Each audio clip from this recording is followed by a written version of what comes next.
Rob Krieger has been spending the day and part of the night in Terrebonne Parish, and he's got an update this morning.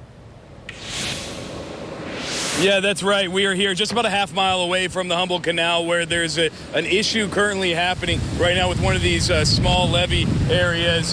Take a look over here. You can see Parish President Gordon Dove, the Parish Councilman Steve Trosclair making their way down there. You see that giant bulldozer down there? It's pushing sand and dirt and just debris up to try and bolster this small levee along here. To give you an example of what's happening, right here, this is typically a hayfield, and right now it looks like a lake or a pond with white caps coming up over it. This is from that overtopping of the levee.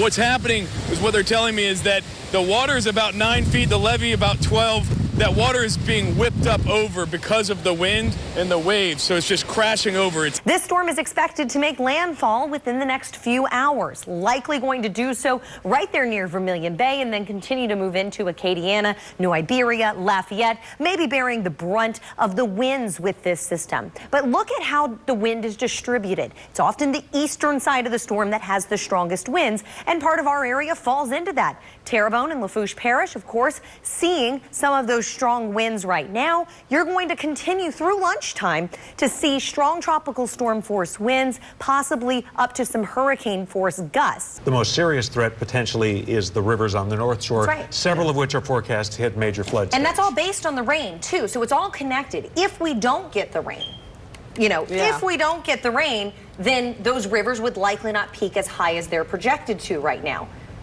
I think we're going to get the rain. I don't think everybody's going to get it, but I think there is still a very high potential that we see heavy rain. This 5-alarm fire has just developed from an inferno to a monster.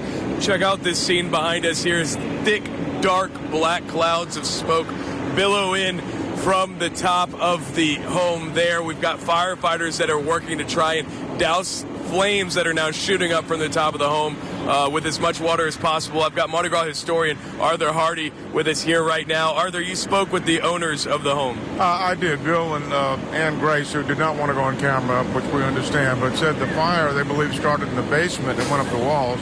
Commended the fire department on the terrific job they're doing, but this does not look like it's under control yet. This right side just a second ago looked like it burst into flames, but this is just a real tragedy. There are some Rex officials on hand. They don't want to go on camera or issue a statement, but of course everyone's heart goes out to the family. Right now, the fire has been burning for at least well over an hour, since before 8 a.m. actually firefighters first responded to this. Now right now you can see, if you can see it because of the smoke, there is an open area right now. A wall or a big portion of this house has already collapsed, and flames are still shooting out at the top of the home. I will say the flames were much worse about 20 minutes ago. They were basically shooting out of every single door, every single window here at this home. In the Alert Center, I'm Meg Gatto, and we have some brand new video just in of Illinois residents being rescued from dangerous floodwaters overnight. Take a look at this. This happened in Lake County, Illinois. Heavy rainfall being blamed for this flash flooding that swallowed cars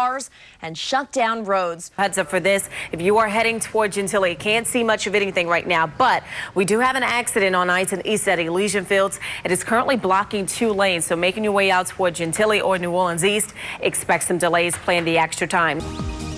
Schools and government offices closed as people were told to shelter indoors until the storm passed. And you can see those waves just crashing into those cargo containers and over that seawall there.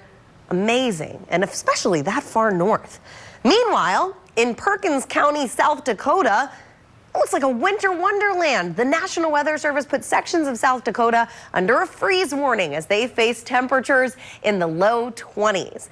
The time now is 8:23. Here in the South, we know you need more than just salt and pepper to make food flavorful, and it turns out that Thursday is National More Herbs, Less Salt Day. So with some tips to spice up your cooking is Chef Archie Siraj from Bistro Orleans. Good morning. Good morning. See, I've got all these peppers in my mouth. I'm just thinking about. So what are you making for us here, Chef? Well, today we're going to do some fried chicken livers, which I already prepared, but we're going to be making the pepper jelly sauce that will go with it.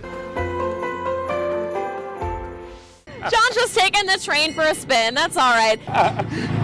You're drivers. I'll do it for free. This is a hoot.